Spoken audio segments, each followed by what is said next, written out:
The Sign of the Cat by Sandra Haverlook. Chet, pass the fried chicken to our guests, Grandma said. My eyes lingered on the plumper pieces. I knew that after our guests served themselves, only the scrawniest parts would be left. Guests like these men knocked on our door almost every day, asking for handouts. They were hopping trains looking for jobs. Everyone called them askers or hobos, but not Grandma. She'd remind me, if your dad hadn't gotten the job at Uncle Will's shop in Florida, he could be riding the rails too. Not my dad. He dressed in neatly pressed clothes. His razor clean face smelled like Burma shave. Those men wore stained, wrinkled clothes and had scraggly beards. Ray, Tony, and Sal had been the ones to knock on our door tonight. It felt strange to call grown-ups by their first names, but Tony explained. No need for last names in Hooverville. People blame President Hoover for our country's hard times, so Hooverville is what they call the places where hobos set up camp. Ray passed the chicken plate to me. Only a small drumstick and a tiny wing were left. Your turn, Chet, Grandma smiled. Her eyes weren't smiling, though. Worry weighed down on her like a wet woolen shawl. The days were getting even tougher. Dad sent less money each month. We bartered eggs and milk for flour and sugar. When I outgrew my shirts, Grandma sewed me new ones using feed sacks. Staring at the food, I thought of one way I could try to cheer her up. I put the drumstick onto Grandma's plate and put the tiny wing on mine. I filled up on apples I picked today, I said, hoping she couldn't hear my stomach growl. She smiled again, and this time, so did her eyes.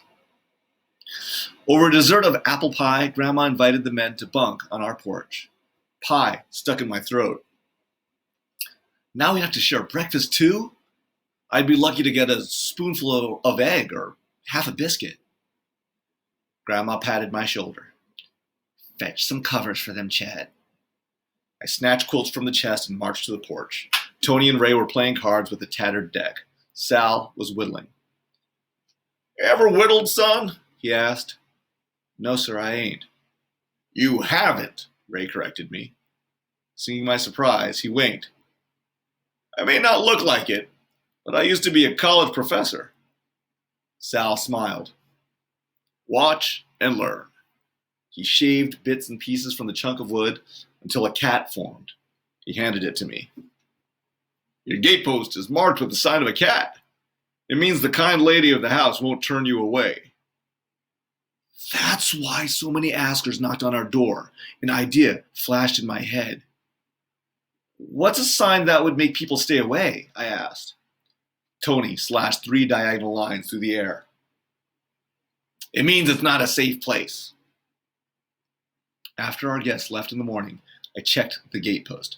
On the bottom slat, a tiny cat drawn in black coal stared at me. I scrubbed it off with Grandma's detergent, then drew the symbol Tony had shown me. That night, Grandma and I ate alone. I stuffed myself with sliced ham and buttermilk cornbread, trying not to think about askers going hungry. When I crawled into bed, I had a hard time falling asleep. I had eaten too much, and my thoughts kept returning to the sign on the gatepost. Part of me wanted to go outside and scrub it off, but I finally drifted to sleep. Chet?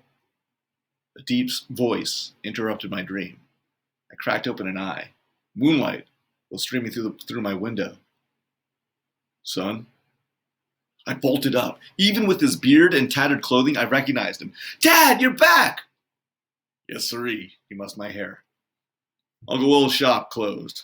I hopped a dozen trains to get back home. Soon we were digging into a midnight snack of Grandma's flapjacks. Showered and shaved, Dad looked like himself again.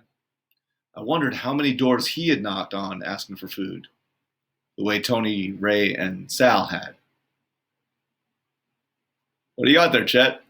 Dad pointed to Sal's wooden cat sitting by my plate. A guest whittled it for me, I said, picking it up.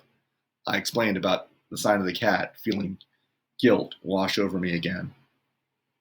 Dad nodded, looking at me closely. I kept an eye out for those signs, too. Had he seen the symbol on our gatepost? When the sun came up, I grabbed the detergent and did what I'd already known I had to do. Soon the sign of the cat again announced a kind lady's welcome.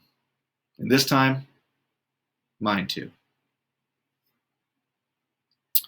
Hobo Code. In the 1930s, during the Great Depression, close to 1 million men, women, and teens known as hobos, askers, or tramps jumped aboard freight trains to travel the country looking for work. To share tips or warning with one another, they developed a system of signs. Using chalk or coal, they'd draw these signs on fence posts, mailboxes, or trees.